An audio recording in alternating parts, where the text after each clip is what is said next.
Hello everybody, this is Mr. Arneson over at Montview High School. I'm putting together a few modules that are optional for you to enjoy over this extended spring break to try to keep you abreast of some of the material that we are learning throughout this trimester and to give you the opportunity to continue looking at some of this information. So right here on this first screen, this first page that we're looking at, you can see is just sort of a general day by day what we'll be looking at over these 6 modules.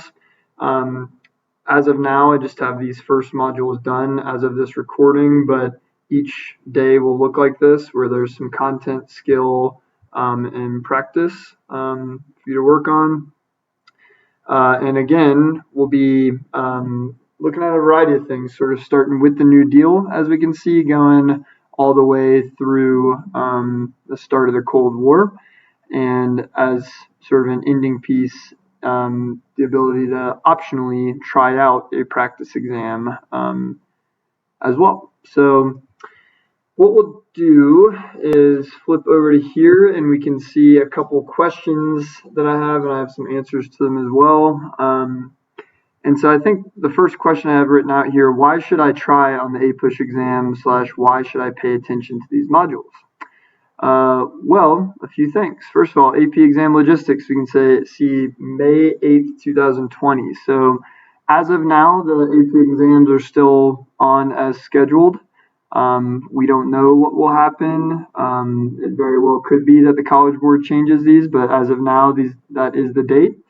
And so, doing our best to still, understand the exam and understand some of this stuff while you're on the break could be beneficial as well. So, a couple things to know. The AP exam itself is on a 1 to 5 scale in your scoring. 1 and 2 are not passing. A 3 to 5 is passing. Passing scores equate to college credits, or what you call credit hours in colleges. In colleges, your university generally gives you 3 hours of credit for a single pass course. So, for example, if you pass freshman English your freshman year of college, and then you would get 3 hours of credit. If you pass an AP exams, that means you got a 3, 4, or 5, then you can get 3 or even 6 hours of credit towards general education. 6 hours meaning you would get 2 courses worth of credit. Generally speaking, it doesn't matter what you major in, you'll still have to take certain general education classes such as history. Also, generally speaking, you'll need 2 history courses to satisfy your general education credits, aka 6 hours of credit. So here I've pulled some information from some of our various schools here in Colorado, just as an example of what this looks like. And as you can see, I pulled these a couple of years ago, but as far as I know, this information still should be the same. So for example, if you go to CSU, you can see AP exam. Here's the score. So if you get a 3 on the AP exam, it accounts for 3 hours, and that would count as your basic history course. So knock out one of your history courses, and that means you would only have to take 1 other history course in college. You're literally saving yourself money, and you're saving yourself from having to take more history if history is not your cup of tea. We can see here you get a 4 or 5, that's 6 hours of credit. Again, we can see over here that would equate to actually 2 history courses. If you get a 4 or 5 on this exam and you go to CSU, you don't have to take history again for the rest of your life unless you choose to be a history major. So you can see Boulder, they only accept 4s and 5s, and it would only count as 1 of your courses, so basically 3 credit hours.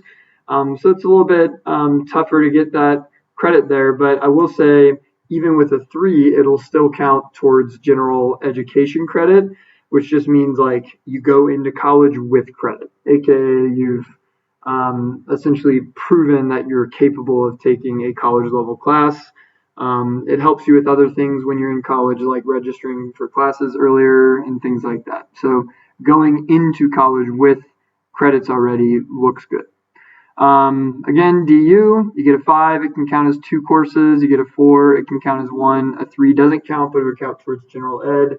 And then you can see for UNC Northern Colorado, pretty much the same as CSU, right? 4 or 5 would count as 2 classes, the 3 would count as 1.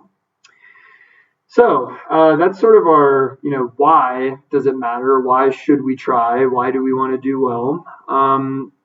So now just getting into like why, what about the test itself? So my next question is, how are the periods broken down on the APUSH exam? So we can see here, this is from the actual College Board website, the historical periods from pre-Columbian contacts in North America, meaning Native Americans before Columbus, before the arrival of Europeans, to the present is essentially the framework for the entire course, 1491 to present. And 1491 really means anything before 1491, as we see here. And so we can see here that it tells us sort of the importance as far as how these things would show up on the exam. And more, I would say more specifically over here, or maybe more generally over here, what areas you need to study more than others. So we can see 1491 to 1607, that's essentially from Native Americans before Columbus all the way to Jamestown, 1607, so the English arriving in North America. This is essentially telling us we should only spend 5% of the exam or 5% of our instructional time working on this. So don't spend much of the course talking about this, maybe the first 2 weeks of class, which is what most of your teachers did.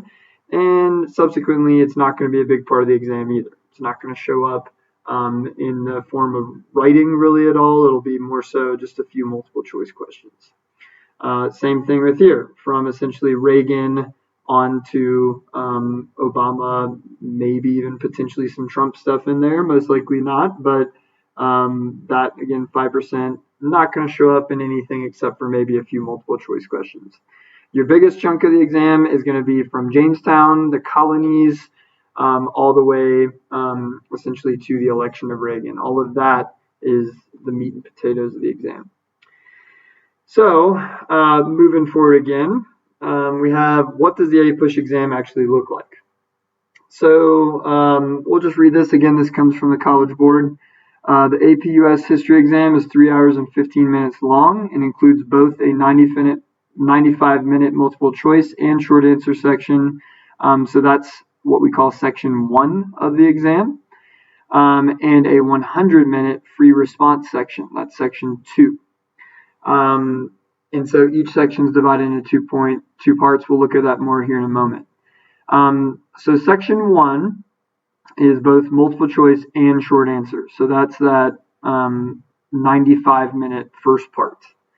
So in that total 95 minutes, you'll have 55 multiple choice questions and 55 minutes to do it. In the second part of that section, you'll have your 3 short answer questions and you have 40 minutes to do it. Again, 55 plus 40, that's your 95 total minutes for section 1. One thing that's really important to look at, because often we've sort of trained our brains to be really good at taking multiple choice questions, or in some of y'all's cases, maybe not so great at taking multiple choice questions, but either way, it only accounts for 40% of the total exam. We can see the other 60% is all of the written parts.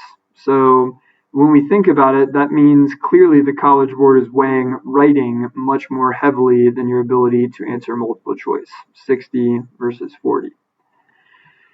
So in these writing or written portions, we can see our short answer accounts for a decent chunk here with 20%. Again, you're going to be given 3 questions. Each of those you have, about 12 or so minutes to write, give or take. And they're each going to focus on a different time period. Okay. Question 1 and 2, you have to answer both of those. Those will cover periods 3 through 8. So 3, 1754, all the way to 1980. Okay, they're excluding period 2, some of that early colonial stuff in that. But 3 through 8, anything would be fair game in that. Essentially, American Revolution on to, again, Reagan. Then The third question, you still have to answer it, but you get to choose which question you want to write. So they're going to have two separate questions written out, and you choose which one you like better. Both of them will be worded pretty similarly, but they're going to be on a totally different time period. So question 3 will be on periods 1 through 5, so anywhere in here from pre-Columbian to the Civil War. And then question 4 would be essentially westward expansion all the way to present. And you choose which question do I feel more comfortable answering. Okay. And then section 2, so there's a break in between that. I don't know exactly how all the breaks pan out on this, but I know you would have a break in between this part in particular. Then there will be another set of directions for you. And then you're going to be handed a packet that has your DBQ and your LEQ all together. In total, you have 100 minutes to write that section.